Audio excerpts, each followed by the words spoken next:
May sasakyan kayo? Yung pong sakay crash. O sige. Ma'am Grace, asan? Ikaw magdadrive? Opo, magdadrive. Si Atty. Arden po. Grabe ka pala, ang driver mo. Attorney? Ah? Kasama din po siya. Masyado ka nang na-promote yan.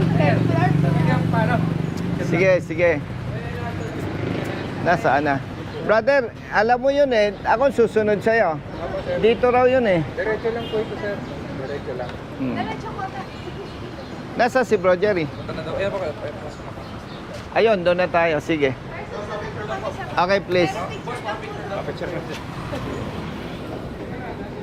Thank you po. Thank you ha. Ingat. Kailan pa kayo dumating dito, Mrs.? Ikaw, ilang araw ka na? Magkaangkas po kami. Magkaangkas kayo? Deliver po kami. Ikaw, kapatid. Siya naman, asawa mo. By the way, sa inyong lahat, gusto kong ipaalam, kaya ako nandito as advocate, Yes, sir. hindi as congressman. In other words, hindi ko ito trabaho. Yung police, hindi ko kilala, hindi ko nakasama sa assignment. Itong pamilya nitong rider, hindi ko rin kilala itong mga ito. Siguro kilala ako. And to give you background, kaya ako may ganitong advocacy. Ako bilang isang anak mahirap na lumaki sa bahay kubo, naranasan namin ng aming pamilya yung discrimination sa pagbibigay ng public service. And nung high school pa lang ako, attorney for your information, biktima na ako ng illegal arrest. Nangarap ako na pag someday somehow at nagkaroon ako ng position na may capability ako na tulungan yung alleged victims ng pang-aabuso. Kaya nandito tayo. Nandito ang PAW para magbigay sa inyo ng libreng serbisyo bilang abogado ninyo. By the way, for the information of everybody ha, ito naman public service, wala tayong pag-uusapang personal. As usual, ang practice ko naka-video. Kaya tayo naka-video para kung may mali, yung ating mga kababayan, especially yung mga ordinaryong tao, attorney, parang nalelektura na rin natin. Yun din namang mga kapulisan, kung may maling trabaho, malalaman nila para ma-address natin ito. At kung may mali nga, kung may mali, wag nang maulit. Sabi ng iba, si Colonel kasi may kinikita yan sa AdSense ng YouTube and Facebook. Para malinaw sa lahat, hindi ang interest ko kumita ng pera. Kasi kung ang interest ko kumita ng pera, ipagbabawal ko na gamitin ang video ko. Partner, dito nga kayong dalawa, yung arresting officer dito.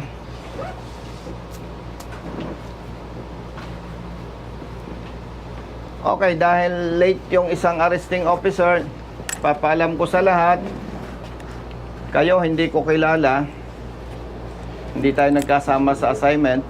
Yun naman pamilya nitong arrested person, hindi ko rin kilala. Nabanggit ko yan to inform everybody na wala tayong personal issue dito. Brothers, for your information, may kasama akong lawyers from PAW. Para, siyempre, ayan ay naisampa na ang kaso according to your chief. At yan naman, kahit hindi pa naisampa ang kaso, hindi ako pupunta para arborin o hingiin ang kaso. And as SOP, napakaganda ng ating government, mayroong in-establish na Public Attorney's Office. Kasi alam natin, marami sa ating mga kababayan walang kakayahang kumuha ng sariling abogado. At yung kasama ko, si Colonel Banastaw, siya ang Provincial Chief ng Internal Affairs Service dito sa Quezon Province. At ang mandato naman niya, alam natin, kung may mali, sa trabaho ng pulis, sila mag-iimbestiga at sila magre-rekomenda ng kaukulang administrative sanction or punishments against police officers involved. So, nandito tayo, hindi para ako ay mag-imbestiga. Gusto ko lang initially malaman yung aligasyon ng arrested person. Taga saan ka? Santa Rosa lang yun. Santa Rosa, Laguna. Ikaw ay delivery rider. Lalamog po. Lalamove. Yung item, ano yung item? Ibon po. Ibon. Anong klaseng ibon? Martinez. Martinez, sir. Martinez. Kung Martinez yung item, anong batas ang nilabag? Republic Act 9147 siya. 9147. Wildlife Act natin siya. Wildlife. Act. Kung ako ang umorder ng ibon, nag-booking ako. Opo. Tama. Opo. Ibig sabihin, kung ako ang umorder, hindi mo ako kilala. Hindi po. Parang nakatambay kang ganon somewhere, Opo. oops, may nag-booking. Opo. Tama po. Inaccept mo. Tama po. Pinuntahan mo yung item. Opo. Pinick up mo. Opo. Saan mo pinick up? Silang Cavite po. Silang Cavite. Yung pinick upan mo, tindahan or pribadong individual? Bahay po. Bahay. Pagdating mo doon, ang nakausap mo, lalaki, babae. Lalaki po. Anong sabi sa'yo? Yun daw pong, ito na daw po ang pick upin ko na order no nag-book. Okay.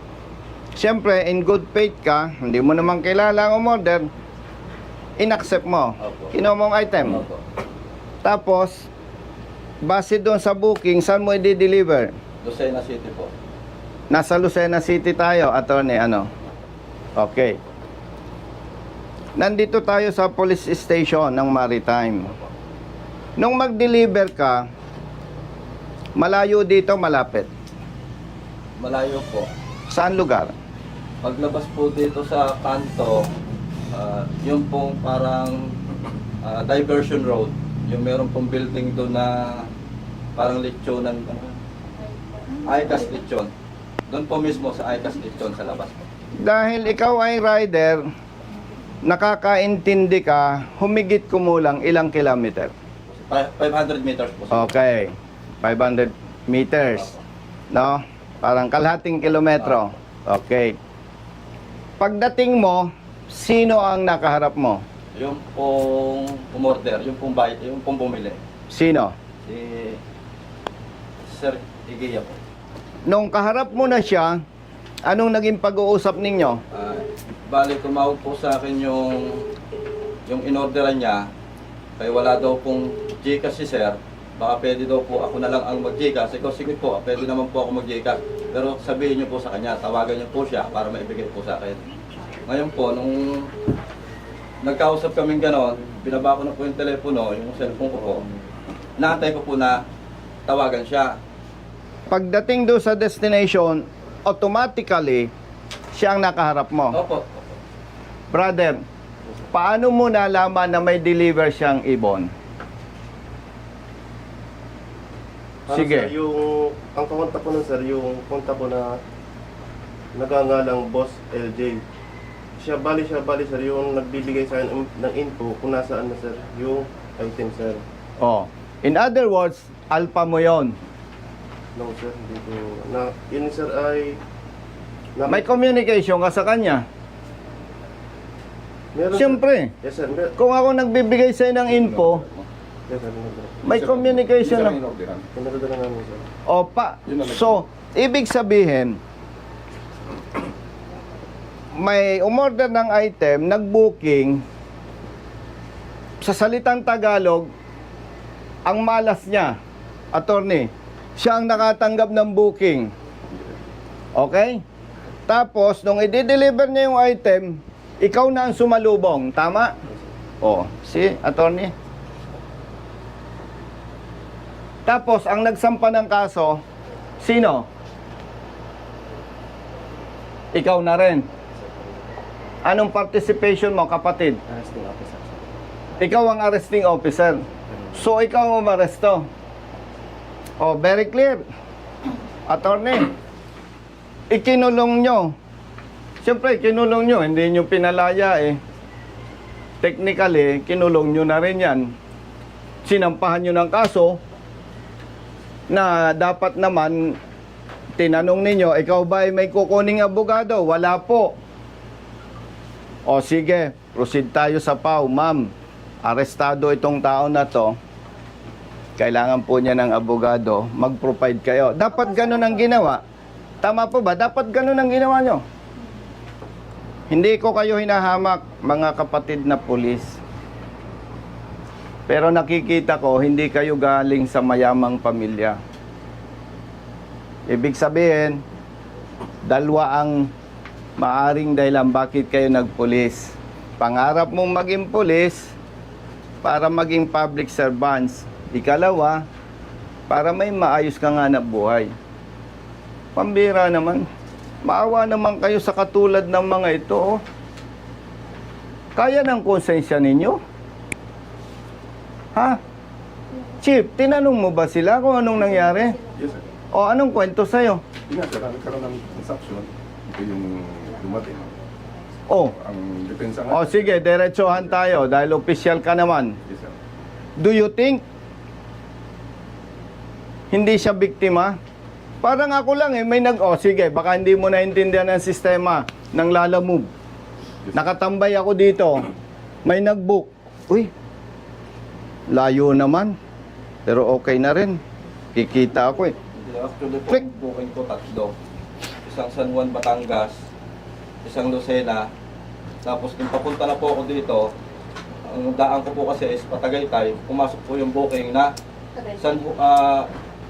Silang to Lucena. So, ikukunin na natin to. Total pa Lucena tayo. Tama. Di, para hindi ako aksaya, kinuha ko po yung Silang to Lucena. Di ba sa system ng Lalamove, Opo. may booking yan? Opo. Pinadala mo sa office yung kopya, no? Opo. Yung screenshot. Opo. Pinipicture po yan. And at the same time, Lalamove can provide official document Opo. or certification. Oh. Chief, may responsibility ka. Yes, sir. Kailangan alagaan mo ang tao mo. Yes. Sir, bali, kaya nga sir, in-request namin yung kaso para ma-investigate kung may sir. Kasi Ay, yung nako. nasarang depensa niya, nasa ilalim mo. Yan, oh. Na-ebidensya siya. Ibig sabihin, kung naglalala mo, brother, yung kapatid mo, baka yung pang natsamban. 7 lang po. Kaya ko lang po siya kinuha ng Juan kasi naging triple booking po ako. Ang San Juan ko po is 327. Tapos ang isang Lucena ko po is 500 plus. Ginawa na ni customer na 600. Di, may 900 plus na po ako. Ngayon, pag papunta po ako dito, pumasok po yung booking na Silang to Lucena. Sabi ko, kunin na natin to. Kasi para pambawi ng gasolina pambili. Alam mo, Tony, malas lang nito eh. Siya ang naka-receive ng booking. Ganun kasimple yun. Imagine, ang galing mo, eksakto. Kung ako yung pulis, may asset ako, order ka, pa-deliver mo dito. O, huli ka. Mali ka dito, labag sa batas yan. Sasampahan ka namin ng kaso. Imagine. Ha? Kaya ng dibdib nyo? Pambihira. Grabe kayo. Kaya ng dibdib nyo yan? Pamilyadong tao. Hindi ako judgmental, pero very clear. Set up yan. Pambihira.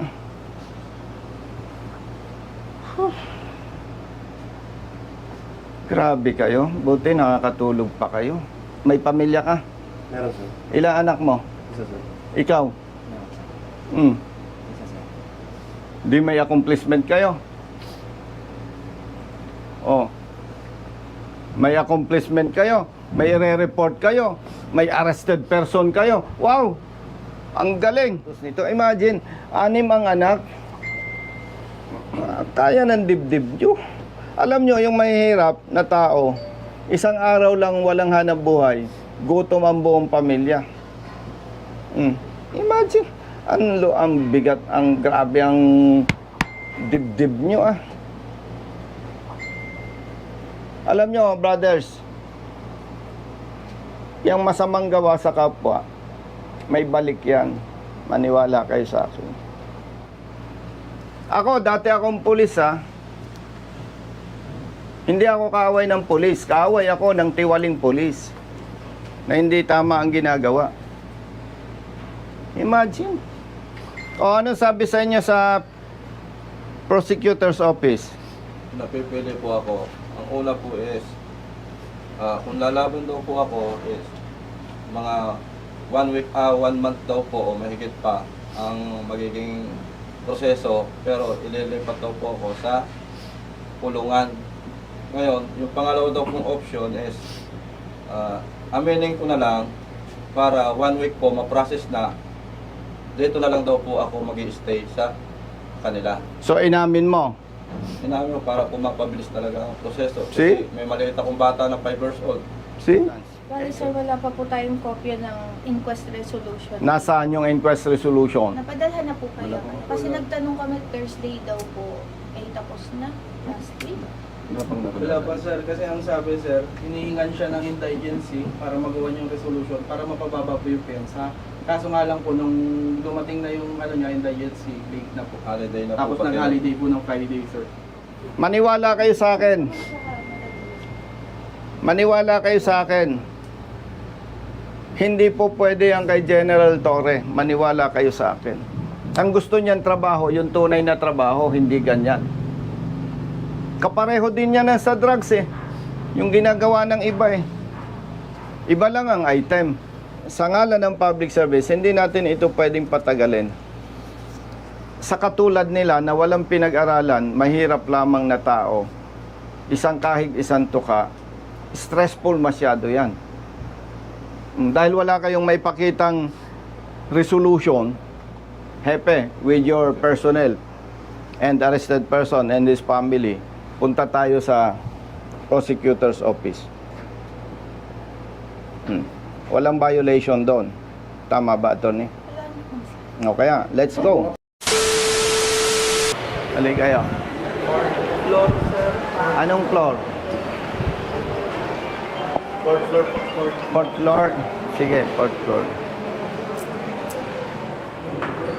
Okay, sir. Sa 1, 2, 3. Okay po. Salamat po. Yes, ayun na. Ma'am, una na po kayo sa elevator. Salamat po Okay, thank you.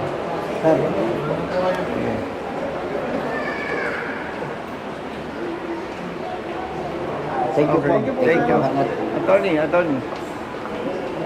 Sige po. But ladies first. Sige. Ladies first. Ito, dalawa naman po.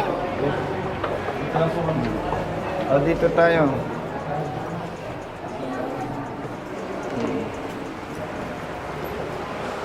Saan yun? Dito po sana kayo. Ikaw. Si Chief Joel Tolino po, si Boss, City Prosecutor. good morning. May kasama ako ha. By the way, Chief, public service ha? Wala namang usapang personal Yes, no? po. As usual, naka-video tayo. Kasama ko yung mga kaibigan natin, Pau Lawyers. Yes, si Chief. Kasama ko yung IAS, Police. Oo. Kasi, Chief, tumawag sa akin yung pamilya nitong rider. More than ilang days na? 1 week na po. 1 week na. Kami na attorney ng Pau Lawyers galing sa station. So far, wala silang maipresent na resolution. Nandun lang sila sa police station. That's why, nandito kami to check anong status nung sinasabing isinampang kaso. Sino ang piskal mo? Hindi ko po kalala kung sino. Kapatid, mawalang galang sa'yo, Tiger. Yes, Tiger. Di ba ang SOP, tatanungin ko may abogado siya o wala? Yes po, tinanong ko po siya. Ito po kasi Tiger, unang-una, pag mag-i-inquest kami, tinitingnan namin ang kaso kung meron kaming 3 kategorya. Unang-una, ito ba ay summary investigation, ito ba ay expedited preliminary investigation o ito ba ay regular na preliminary investigation, no? So meron tayong tatlong categories. Itong sa kanya po ay pumapatak ito ng summary investigation. Nung tinignan ko ang kanyang kaso, violation ng Section 27 ng RA 9147, ang parusa sa kanya dito ay pagkakakulong ng 10 araw hanggang 1 buwan. So mabilisan ito. Hindi ito yung ano na talagang tatagal ng gusto. Chief, dahil yan ay nandyan na, naisampa na ang kaso. Naisampa na itong kaso noong June 5.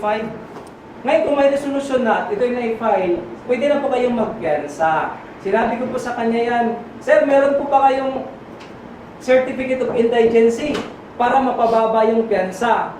Kasi kapag may certificate of indigency, pinaliwanag ko po sa Opo, inyo. yan, opo. Natatandaan ko po yan. Ang Pinaliwanag magiging niya. pensa yung pinakamalaki ay 10,000. Opo. Or kung mas maliit doon, halimbawa kung ang nakalagay na pensa, katulad dito ay 12,000, Opo. at magsasubmit ka ng certificate of indigency, magiging 6,000 na lang po ito. Opo. Pinaliwanag ko sa kanya, Sir, nasabi mo sa akin na kayo ay delivery rider lang. Kung ito ay may file na sa korte, gagawin niyo na po yung depensa. Di ba nasabi ko Opo, tama sa po. korte? Opo, tama po. Ngayon po, kung wala kayong abogado, may libre po tayong abogado sa PAW. Siya po ang magiging abogado nyo. Ito, may binubuhay kasi na 6 na bata, 6 na anak. Kaya ang concern ko, yung legal na pinakamabilis. Simula nung June 5 pa lang, pwede na po kayo magpiyansa kasi nandun na iyon. Attorney, ako may lakad pa sa Kongreso. Bibigyan ko ng pampiyansa. Sinong pwedeng mag-assist? Okay, kasi may hinahabol akong oras. Alam ko, hindi kayo pwedeng tumanggap ng pera. Magbibigay ako ng cash, aalalayan nyo na lang. Wala naman labag sa batas doon, no? Kasi gusto kong linawin sa inyo kung bakit nire-request ko sa katulad nilang hindi nakapag-aral, yung pinag-uusapan natin, hindi nila maintindihan. Nasama po namin ang ito lang po sa Oo, ganun na lang. I-assume natin na ma-approve yung reduction ng bail. So, 6,000. Ilang araw ka nang wala nga nabuhay? 6 days po ngayon. Bibigyan na lang kita ng 6,000 plus 6,000 pampiyansa. Di 12,000. Dagdagan ko ng 3,000. Di 15,000. Brother Matt, bigyan mo ng 15,000 yan. Ay, Kong, yun nga pala po tungkol sa motor ko na kuha. Ano po pwedeng ikuha doon para ma-release din po? Attorney, yung motor niya, hindi pa marirelease yun. May motion to release po, kailangan ng request po yun, na motion to release motor vehicle. May mga proseso din po nun. Oo nga, may proseso yun, pero gaano katagal yun? Sila, i-assist din po ng abogado na handling lawyer niya. Kayo na mag-assist.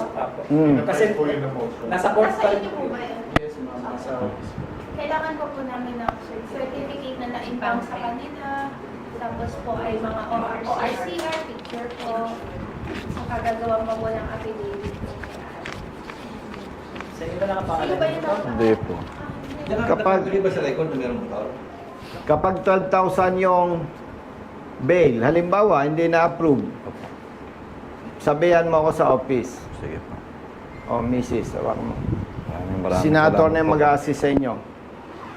And, Iyas, ang gusto ko mag-cooperate kayo. Hindi ko kayo inoobliga. Ang hinihiling ko sa inyo, mag-cooperate kayo. Magbigay kayo ng statement sa Iyas Opo. para maimbestigahan. Opo. At kung may makita sila na mali na trabaho ng pulis, Opo. mabigyan ng administrative sanction. Opo, Kong. Okay? Opo, Kong. Umaasa tayo na sa tulong ng mga PAW lawyers, ma-release agad yung motorsiklo. Opo. Kasi yung po pang hanap buhay ko. Okay? Kong. Kapag hindi pa marirelease yung motorsiklo nyo, pinaka-the best, umuwi na muna kayo. Tawagan lang tayo. Pwede rin akong makipag-coordinate kay attorney Opo. para hindi sayang yung oras nyo. Alam ko, nakaka-stress yung nag-i-stay kayo sa police station Sobra po. dahil masakit sa inyo yung dinanas ninyo. stressful masyado yon. Malinaw sa'yo? Opo. Ngayon, habang wala kang motorsiklo, di wala kang hanap buhay. Sagot ko yung wala mong sweldo. Salamat po ko. Basta ang gusto ko lang, sa ngalan ng batas, mag-cooperate ka. Sige po. Okay? Opo. Ganun lang kasimple yun. Walang personalan, no? Ang request ko lang sa PAW, pare-pareho naman tayong Pilipino. Hindi naman tayo magkakaaway. Pero pag may nakita kayong mali, ang request ko lang, sampahan nyo ng kaso kung kinakailangan. Tama ba? Lagi po kami ganun. Oo, kasi ang interest lang natin dito, yung mali, may tama. Para kung may mali, wag nang maulit na may nasasakripisyo. At sa parte ng administrative naman, may iyas. Ang interest lang natin dito, kung makita na may pagkakamali ang pulis, mapatawa ng kakulang parusa para huwag nang maulit pa. Oo, so yon. Salamat sa mga PAW lawyers and Tiger. Chief, salamat. Thank you very much, bro. Nice Oo. meeting you. Salamat, Tiger. Attorney, salamat. Ano, partner? So, tawagan na lang tayo. Tawagan tayo, ano. Natutuwa ako kay Chief Acosta. Tumawag ako kagabi, gabi na talaga. Pero immediately, nag-text sa akin, tapos nag-usap kami ni Ma'am. Oo. Ang galing. Basta nasa tama may kakampi ka. Nandiyan si Colonel Busita. Nandiyan si Colonel Busita. Huwag ka naman ng body ka nag-iisa. Basta nasa tama may kakampi ka. Nandiyan si Colonel Busita. Nandiyan si Colonel Busita. Bilat sa init, minsa'y basa din ng ulan. Pawis na gumuguhit sa mismo ring katawan. Kadalasang sumisingit, pagod nararamdaman. Ngunit diretso sa pagpihit, kumalaman ng tiyan. Bawat daan ng masikip, pinipilit malusutan. Marating lang ang lugar na dapat kong puntahan. Maihatid ang pagkain, serbisyong nakalaan. Para sa mga taong kailangan kong pagsilbihan. Napili kong hanap buhay, makipagsapalaran. Magdamag man sa daan, puyat man ay tatatagan. Para sa pamilya ko na laging nakaabang. Handa akong gawin lahat, mabuhay lang ng marangal. Kahit pa may sandaling tila ba natatapakan ng karapatan sa tuwing minsan ay nararanasan. Di patas na pagtingin ng ilang nanunungkulan. Mga taong abusado sa kimsa kapangyarihan.